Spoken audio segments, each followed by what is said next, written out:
Nay, di mo ba kayo magluluto? Ano ba yung anak? Ang tanda mo na, di mo pa rin kaya magluto para sa sarili mo? Kita mo, ang dami kong ginagawa dito. Storbo to. Sige po, Nay. Ako na lang po magluluto. Mari! Oh, Mari, ba't parang takot ka? Ang dami na kasi nawawalang bata sa barangay natin. Yung kapitbahay natin, 4 na araw na nawawala yung anak niya. Baka naman nag-away lang sila tapos lumayas yung anak niya. Basta ikaw, Scarlett, palagi kang mag-iingat ha. Ah, sige po, tita. Masyado ko nagpapaniwala sa fake news, Mari. Nay, tignan niyo po yung drawing ko. Ah, ang ganda, anak. Di mo pa naman nakita eh. Nay, punta po kayo sa school bukas. Kakanta po ako sa stage. Oo, sige anak. Pupunta ako pag may free time ako. Talaga, Nay? Yay! Uy, Mare, kakanta anak mo ngayon. Hindi ka ba pupunta? Hindi na siguro, Mare. Marami pa akong gagawin. Hinihintay ka nun. Pagbigyan mo na, minsan lang. Naku, Mare, sagabal lang yun sa trabaho ko. Sige na, marami pa akong gagawin, no? Nasaan ka na ba, Nay? Malapit na akong tawagin. Hindi ka mahal ng nanay mo. Mahal ako ng nanay ko! Tao po. Bakit po, sir? Kayo ba yung nanay ni Scarlett? Opo. Ma'am, nawawala po yung anak nyo. Ano? Si Scarlett? Aware naman siguro kayo na maraming nawawalang bata dito sa barangay natin, ma'am. Scarlett? Yung iba, ma'am, hindi na namin nahanap. Napakawalang kwenta mong nanay. Disturb mo yan. Okay, class. Welcome back! Oh, ba't parang di kayo masaya? Paano kami magiging masaya, ma'am? 10 activities yung gagawin namin. Alam nyo, puro kayo reklamo. Konti pa nga lang yun eh. By the way, may bago tayong gagawin. Sabihin nyo sa akin kung ano yung New Year's resolution nyo. Mag-umpisa tayo kay Kyle. Ako po, ma'am? Sige, ako. Ako ba si Kyle? Ang New Year's resolution ko ay mas gagalingan ko pa sa school. Very good. Okay, next, Scarlett. Ang New Year's resolution ko ay ang magka-jowa. Last year ko pa wini-wish kaso hanggang ngayon wala pa rin akong jowa. Lu, paano ka magkaka-jowa? Lahat na lumalapit na lalaki sa'yo, nire-reject mo. Kala mo ang ganda-ganda niya. Kung ikaw magiging jowa ko, wag na lang. Mamatay na lang ako. Tama na yan. Samantha, ikaw na. Ang New Year's resolution ko ay wala. Dahil sobrang perfect ko, no?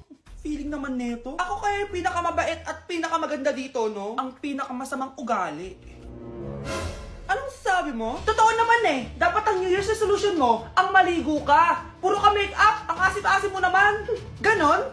Ang New Year's resolution mo dapat ay ang mag-toothbrush ka. Dahil ang baho na hininga mo, lahat ng crush mo, nata-turn off sa'yo. Kumpara naman sa'yo, be. Itsurang pa lang, nata-turn off na sila. Walang iya ka? Manda ka sa'kin pagkatapos nito. Ang New Year's resolution ko ay ang ibagsak kayong dalawa. Ang dami na namang hugasin. Anak, maghugas ka nga ng plato dito. Sige po, Nay. Huwag mong hugasan yan. Bakit? Inuutosan tayo ni nanay, oh. Ano ba? Nakakapagod maghugas ng plato. Anak, okay ka lang? Okay lang ako, Nay. Nay, pwede ba akong sumama sa gala ng mga kaibigan ko? Ay, hindi pwede. Gabi na, oh. Delikado na sa labas. Sige po, Nay. Anong sige? Huwag mong papakinggan yan. Sumama ka. Pero tama si nanay. Delikado na lumabas. Hindi mo ba naintindihan, ha? Masaya doon. May inuman. Madaming lalaki. Anak, pa-check up na kita. Ay, di na, Nay. Okay lang ako. Anak, eto na pagkain mo. Bitawan mo ko. Nasasaktan ako. Bakit? Makulit ka, di ba? Sabi kong ayaw ko maligo. Ano ba? May putok na ako. Maligo na tayo. Ayoko! Anak, ano nangyayari sa'yo? Hayaan mo sila. Huwag mo silang papakialaman. Dahil isa ka din naman may saltek. Pero nag-aalala lang naman ako sa anak ko. Nagmana lang naman yan sa'yo. Nay, may saltik ka din? Huwag niyo ko ikulong. Hindi ako scammer. Itigil niyo na yan. Hindi si nanay ang scammer. Pero nasa bahay na to, ang totoong scammer. Hoy bata, huwag kang mangialam. Wala ka namang ebidensya. Pero Nay, alam ko hindi ko yung scammer. Tara na, sumama ka na sa akin. Mga anak, aayusin ko to ha. Babalik din ako, okay? Kung sino man sa inyo yung totoong scammer, umamin na kayo. Nakulong si nanay, di ba? Ate, walang may gustong makulong si nanay. Tsaka bakit kami lang tatlo sinisisi mo? Baka ikaw talaga yung totoong scammer. Imbes na magsisihan tayo, magtulungan na lang tayo para kay nanay. Malalaman ko rin ang totoo. Delivery po. Gabi na. May nagde-deliver pa? Kuya, kaninong parcel yan? Kay Susan po ulit. Ha? Paano nangyari yun?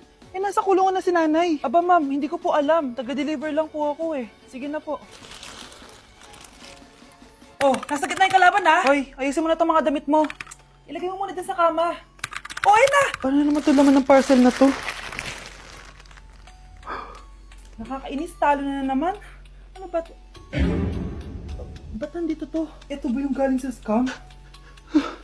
Sabi ko na nga ba, ikaw yung scammer! Ate, hindi ako yung scammer. May parcel na dumating at nakapangalan kay nanay. Di ba pang computer to? Eh, ikaw lang naman mahilig mag-computer dito eh. Ano na namang scam ang ginawa mo? Pasalamat ka, minor de edad ka pa. Bawal ka pa makulong. Pasensya na sa ginawa ng anak ko. Pagsasabihan ko to. Basta wag na uulitin ha. Ako na magbibigay sa mga may-ari neto. Sige na. Ang galing mo talaga. O eto, sino to cellphone? Akin tong pera. Mas kailangan ko to. Galingan mo pang mang-scam para mas marami tayong makuha. Bahala sa'yo. Makakaasa ka. Gagalingan ko pa. Hala, nasan sa crush ko? Hala! Di na naman gumagana tong cellphone ko. Kakainis naman. Ayan, di kasi iniingatan, kaya nasisira. May kakilala kong gumagawa ng phone best. Gusto mo? Libre lang. Libre? Sige. Pwede ba? Ginagamit ko kasi ito pang school eh. Oo, best. Ako bahala. Bukas okay na yan. Tiwala ka sa akin. The best ka talaga. Ito, ingatan mo yan na. Best! Charan! Okay na. Sabi ko naman sa'yo, maayos to eh. Wow, totoo nga. Naayos nga. May magagamit na naman ako.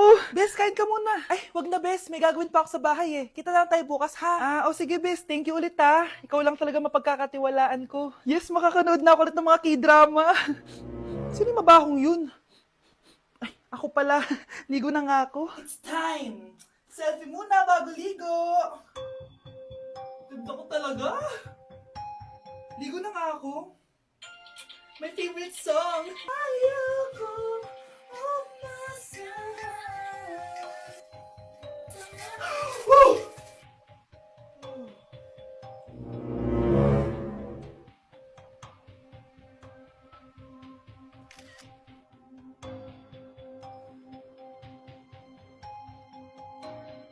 Pakainit. Nay!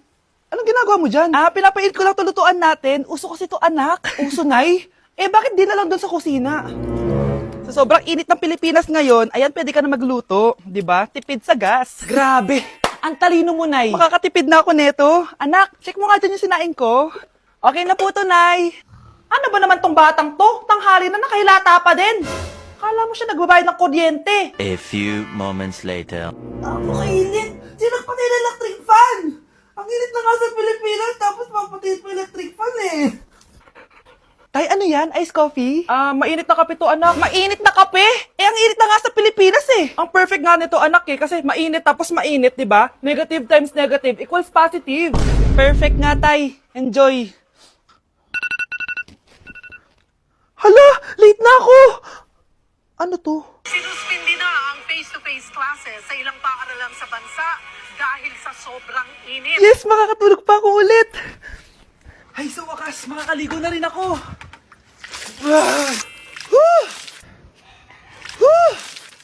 Hi, Cheska. Hi. Alam mo ba kung bakit mainit sa Pilipinas? Bakit? Kasi, hot ako. Pero natabo. Yan, ang init-init na ka sa Pilipinas tapos mag-joke ka pa ng ganyan. Sungit! Ay, nagugutom na ako. Lobat na ako. Nasaan yung charger na phone ko? Nandito lang yung kanina. Nay, nawawala yung charger na phone ko. Bakit, anak? Ano ba naman yun, anak? Palagi ka na lang may nawawala. Hindi ka kasi naghahanap ng maayos. Eto lang, oh. Oh, ano to? Paano nangyari yun? Next time kasi, gamitin ng mata, hindi ang bibig. Oh. Opo, Nay. Nay, biglang nasira tong phone ko. Ginagamit ko pa naman to sa school. Pwedeng palitan mo. Nasira yung phone mo? Wait lang. Ito, gamitin mo. Luma na to Bilan mo na lang ako ng bago, Nay. Naku, tigil-tigilan mo ako dyan, anak ha. Pinang-strap mo lang naman yung luma mong phone. School ka pa nalalaman dyan. Sorry, sige, okay na to. Nay, nakailang tinapay na ako pero gutom pa din ako. Anak, nakakabitin talaga yun sa breakfast, tapos bitin din sa nutrisyon. Eto, bagong Energen. Mas pinadami na ang cereals neto, kaya talagang mas matagal na ang busog mo. Talaga ba, Nay? Oo, mas mabubusog ka dito at mas complete nutrition pa to compared sa tinapay. Dahil meron na tong carbs, fiber, protein, at mga vitamins. Kaya sulit talaga. Ang dami nga cereals, Nay. Tapos with milk pa. Ramdam ko na agad yung busog, Nay. May problema ka pa? Sabihin mo na lahat sa akin. May solution ako dyan. Go, Nay. Okay, class. Accepted sa exam ang may pinakamagandang spoken poetry. Ma'am, I volunteer. Wow, okay, Scarlett. Esophagus. Habang tayo'y kumakain sa pagkainan, hindi mawawala Ang esophagus, mananatili yan panghabang buhay. Dadaloy yan sa iyong sinapupunan. And I thank you. Magaling! Sinong gustong lumaban kay Scarlett? Ma'am, lalaban po ako. Okay, class, may lalaban pala kay Scarlett. Si Samantha. Pantog, pantog, pantog. Kapag tayo'y umiihi, syempre, kailangan hindi mo mapigilan ang iyong ihi, syempre, para iwas bato, para iwas sakit, syempre, may point siya. Kaya kung ayaw mo yun, umihi ka na umihi, para yung pantog mo, hindi magkaaberya lang ganon. And I thank you. Okay, class, parehas silang magaling. Kaso, isa lang ang mananalo. Sana ako yung manalo para perfect na ako sa exam. Sigurado namang ako yung mananalo dyan. Galing ko kaya. Ang nanalo ay si... Ako po, ma'am. Lalaban ako. Sige, Michael. Putok, putok. Nangangamoy putok na dito. Matuto rin kayong maligo. Bruno, alis lang ako Ikaw muna magbantay ng bahay Bye. Sakto. Mukhang mayaman nakatira dito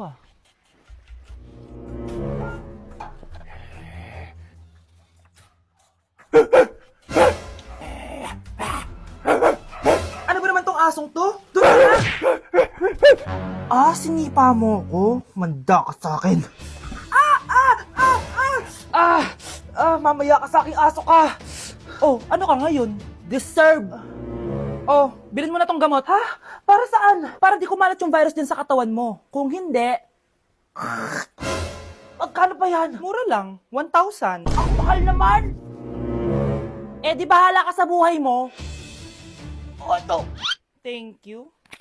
Check ko muna baka peke to Okay, eto na.